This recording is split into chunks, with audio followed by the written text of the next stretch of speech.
Good morning, traders. It's Wednesday, July 17th. Taking a look at the charts, we got the SP 500. We got the 30-minute chart of the SP 500 futures on the left, just regular trading hours with our cycle analysis overlaid. And green bars mean we're in an uptrend. Obviously, when they go orange, that's neutral. Red, it'll be down. Now, overall, if we take a look at the daily on the right-hand side, talked about this yesterday. We are in this kind of, I think, this final kind of push to the upside where you're going to see some increased volatility where we get big pops and drops, pushes to new highs, pullbacks, and it's just a matter of time before we crack and have a deeper pullback in the market. The question will be how far does it go? It doesn't really matter. We'll be looking to potentially get short when the trend reverses and starts to go down. We could get just a minor pullback into the support zone where it was previous support. Our previous pivot high will turn to support. We had a breakout. We had a test of that level. Or we could get something deeper where we break through those levels and have a deeper correction like in May, and we really flush down and we eventually break this low to create a big washout low and then put in some type of bottom. Now, if we take a look at the 30-minute chart and we zoom forward here, you can see we got a bit of downward bias for the SP 500 today. More or less looks like a downward bias with a little hiccup in there, and tomorrow, again, another continued downward move. And overall, let me just zoom in a bit. Maybe you can see the days better here. If I just go to the bottom, you can see the days at the bottom here, 16, 17, 18. So between each set of these bars here is one trading session. So one trading day, we could see today trade a little bit lower, sideways, a little bit of a hiccup near the close, and then tomorrow we could see a continued downward move and for it to start to put in a bottom. So we'll see what starts to unfold with the indexes going forward. Overall, if we were to take a look at the let's just take a look at some economic data here. It is 8:30. There's not a whole lot going on in the market this morning. Let's just go to 8:30. Building permits. I don't see anything that should be market moving. It's 8:30 on the dot right now. But this morning, later this morning, 10:30, we've got lots of energy sector stuff coming out. Now we are long crude. We got long USO yesterday. If I just pull that up, USO. Here is the USO chart. And if you look at our analysis, we can see how it got into a waterfall sell-off, got into this lime green, an oversold territory, cycle low, 20-day moving average. We got in right down here, 1189, and it started to bounce yesterday. Our first target is 1213. It's about a 2% gain, and then we've got another one further up here for a bigger term move. Now, if we look at the daily chart, you can see last time we had a huge drop like this, the market recovered, poked up to new highs. It could very easily do that again. Yesterday, it sold off on news, and you got to know that news-based moves are usually given back within a day or three. So we've seen a good chunk of that get taken back yesterday, and we could see it continue to move up. It is actually set to move higher in pre-market. It's trading at 1210, 1211 this morning. So we're only 2 cents away from our first 2% target, and then we'll be looking for a larger gain going forward for the balance and see if we can push up to some nominal new highs in crude here. Now, if we take a look over at, let me just pull up the US dollar index here. Here's the US dollar index off FinViz. Yesterday, huge up day in the dollar. We didn't really see metals pull back. We saw gold pull back. Miners were relatively flat, the negative. Silver was the kind of the big mover yesterday. We saw silver really pop and try to break out, bucking the trend going against the dollar. Of course, it's been lagging, so it seemed like money was just kind of piling into silver. And we'll see where things go. But I posted the update yesterday on silver. Let's just pull the chart up here. And we got this, silver's pushing up this morning while gold and miners are down. Seems like a lot of money is kind of piling in. We're going to get into pretty high volatility here. But yesterday, more or less, we saw it flirting with this resistance level, kind of stalling out. And if we look at gold stalling and still trading in this pennant. And if we look at gold miners, miners pushed up pretty high, but ended up closing back down with which could be potentially a reversal candle if we get some follow through selling. Very similar kind of like this, where you get a run up to new highs, and then it gets slammed back down.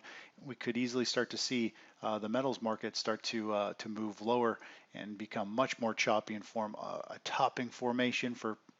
We'll have to see how it unfolds, but overall, it's on the verge of breaking out, but it's also on the verge of reversing and breaking down, and that's what we're kind of waiting for. If the dollar gets some follow-through buying, we're going to see metals pull back. And at this point, it's just, I think it's money kind of tired of waiting for precious metals and miners, gold and miners to break out, and money's kind of popped and moved into silver.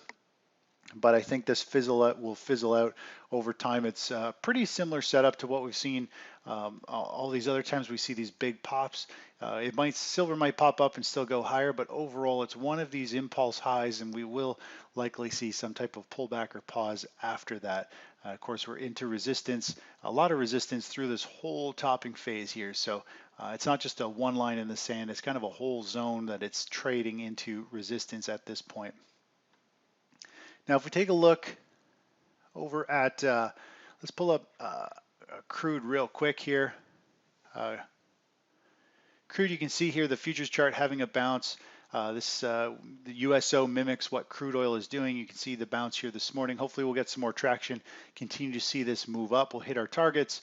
Once we hit our first target, we always move our stop to break even to our entry point, and that protects us in case the market just hits our first resistance area and then rolls over and continues to sell off. We want to protect the balance of our money, lock in gains. If it does just rip and take off and keep going to the upside, well, then we've got our position with a break even stop, and eventually we'll ratchet up our stop and chase the price higher. Now, if we take a look, last night I posted this article talking about the financial bear market coming, and more or less I'm talking about the three leading sectors to watch. I've talked about this a few times. More or less I've created a custom index, which is the transportation index, industrials, and the Russell 2000. Then you divide it by 3 and it gives you this little index. And if we look at the current price, this is as of today, right now, 2019, you can see over the last several years it's been moving up, and then we saw all these three leading indexes break down, and they've recoiled back up to the upside, and they've got this choppy formation far from the highs. It doesn't look anything like the real indexes like the SP 500. Now if we go and look at the 2008 bear market top, we've got the same all these years building up. We had the breakdown, it's recoiled back up, and it feels as though we are right here. And what happened after this in 2008, if you take a look, right over here where I feel as though we're into some last kind of pushes and choppiness in the market, and we could go into a full out bear market. And this sector is leading the way, showing very similar patterns to what we had before. So I talked about this in a gold article. I talked about we are somewhere up here in the market right now in the SP 500, and more or less miners are on the verge of breaking out. They're either somewhere down here or up here, but either way, we're looking for gold miners to start to outperform. You can see this gold line outperform and move higher while the rest of the market chops and starts to trade sideways. And eventually the bear market kicks in. We could see miners get pulled back, pulled down going forward. But at this point, we should still be bullish miners and gold. They should start to perform for several months here as the stock market starts to roll over the SP 500. And these leading sectors here, these could actually start to collapse and break. And we might look to do an inverse ETF and play like the Russell 2000, which could lead the way to the downside. And eventually we get also an inverse ETF on the SP 500 when it does roll over. So there's lots of big potential unfolding in the markets here. We got to be aware of where we are, and we really are. This is a weekly chart, so any week now we could start some big sell-off. But that's the joys of the market. You never know if it's a week from now or a year from now. You just have to be aware, follow the trend, and once the trend's in place, we'll keep our runner in place for a potential bear market move.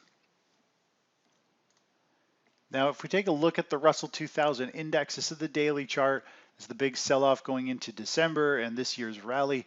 And more or less, we're on that last stage where we could see some type of pop or push. Back in 2018, we saw a final push up, a big spike to new highs, and it got sold off, and then the market ended up fizzling out and moving sharply lower to the downside. So over the next little bit here, we're keeping our eye on the Russell 2000, and It could become a little bit choppy with some type of little blow off top. The market loves to pop and then sell off. I wouldn't be surprised. This pattern here looks like it wants to create some type of pop to try and get everyone who's short out, but then it rolls over and sells off. But we are looking for a potential rollover here in the small caps and for it to continue to sell off. Anyways, we'll take it one step at a time. As for the precious metals, I'm keeping my eye on them to get into the next position. The big question is, are they going to break to the upside, or are they going to break down and flush out before they continue to go higher? And that's what we're just kind of waiting to see what's going to happen. Anyways, that's it for now. Talk to you in a bit. Bye-bye.